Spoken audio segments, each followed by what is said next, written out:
जी आगे बात जलजलों के बाद जरा एवलांचेस की करते हैं, क्योंकि आज जरा बैक टू बैक ये सारी खबरें आपके सामने रख दें ताकि अब पूरी तरह से तैयार और अपडेट हो कि हमने कैसे रहना है और क्या कुछ करना है। माहौलियाती तब्दीली का असर भी देखने को मिल रहा है और माहौलियाती तब्दीली का असर अब नुमाया तौर पर पिछले 2-3 महीनों से खासा देखने को मिला है। 2 माह के दौरान कई मकामात पर जमीनें खिसकी हैं, कई मकामात पर पहाड़ों के खिसकने की खबर आई और कई मकामात पर बर्फानी तूदे भी गिराए हैं, जिसके बाद 50 से ज्यादा मकानों के अंदर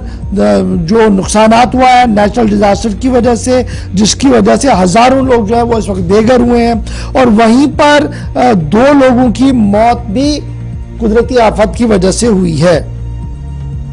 यह माना जा रहा है कि जनाब जब हम इस पूरे मामले को देखें तो गुलमर्ग के अंदर 2 स्कीयर्स जो स्कीइंग के लिए आए थे स्नो एवलांच में फंसे, 21 लोगों को वहां बाजियाब किया गया। यह भी एक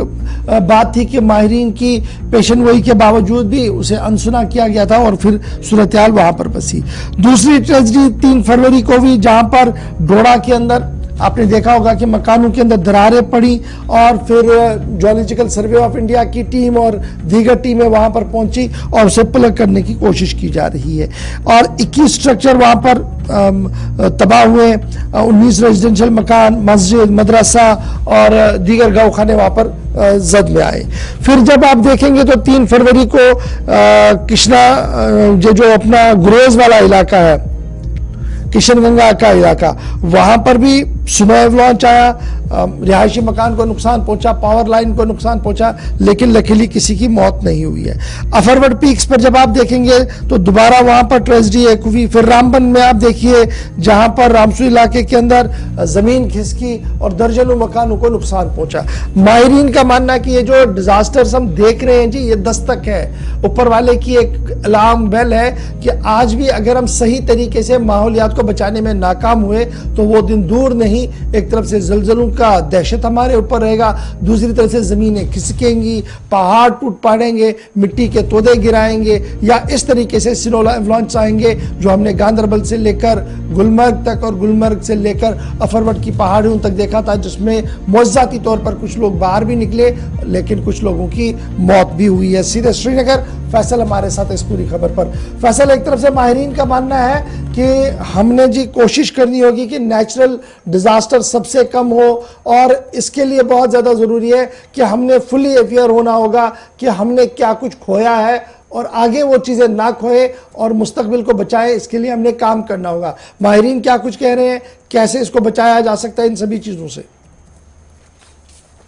देखिए, बिल्कुल ये सारा असर जो है वो माहौलियात की वजह से ही हो रहा है, क्योंकि जिस तरीके से लोग अब डिसइंटरेस्ट हो गए माहौलियात के हवाले से, क्योंकि लगातार जो माहिरीन है वो इस बात को कह रहे हैं कि जब तक हम माहौल ठीक नहीं रखेंगे तब तक जो ये आफात ये आते रहेंगे। क्योंकि अभी अगर हम फरवरी महीने की बात करें तो पूरा जो महीना था वो इसी तरीके से गुजरा, यानी एक डिसकंटेंट था, बेचैनी बेइत्मीनानी जम्मू कश्मीर के लोगों में थी, क्योंकि लगातार लैंडस्लाइड्स हो रहे थे, अर्थक्वेक्स के झटके भी महसूस हो रहे थे, उसके साथ साथ जो एवलांच वो भी हो रहे थे। तो उसके बाद लगातार आपने खुद भी देखा होगा किस तरीके से जो भी माहिरीन थे वो कह रहे थे कि ये सारी जो गलती है हम खुद की हमारे, क्योंकि हमने जो माहौलियात का तहफ्फुज करना था उसमें हम कहीं ना कहीं नाकाम हुए। तो वजह अब ही हो रही है कि कैसे आप देखिए आए रोज कभी जलजला होता है, कभी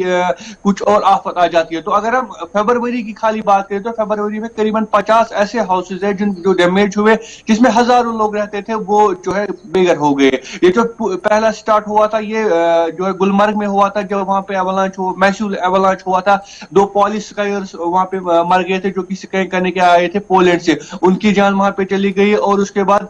जो है रेस्क्यू ऑपरेशन भी चलाया गया, करीबन 21 लोगों को वहां से रेस्क्यू किया गया। इसी तरीके से 3 फरवरी को एक और लैंडस्लाइड हुई डोडा डिस्ट्रिक्ट में, जहां पे 21 स्ट्रक्चर्स तबाह हुए, जिसमें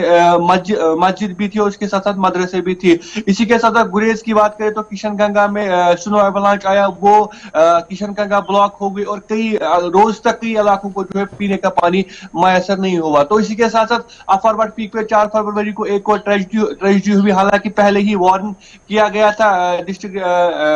मैनेजमेंट अथॉरिटी की तरफ से कि और डिमार्केशन की गई थी कहां कहां से सिकिंग एरिया है, तो वहां पे एक मैसिव एवलांच आया था, हम पहले ही वार्निंग दी गई थी, लोगों की जान भी बच गई। उसी के साथ साथ रामबन के रामसू इलाके की बात करें, वहां पे जैसी क्रैक्स घरों में हुए तो बहुत सारी फैमिलीज को रेफर करना पड़ा सेफर प्लेस में। तो कुल मिला के हम कहीं जो भी फरवरी का महीना था या जो इस साल की शुरुआत हुई 2023 की, तो वो इन्हीं कुदरती आफात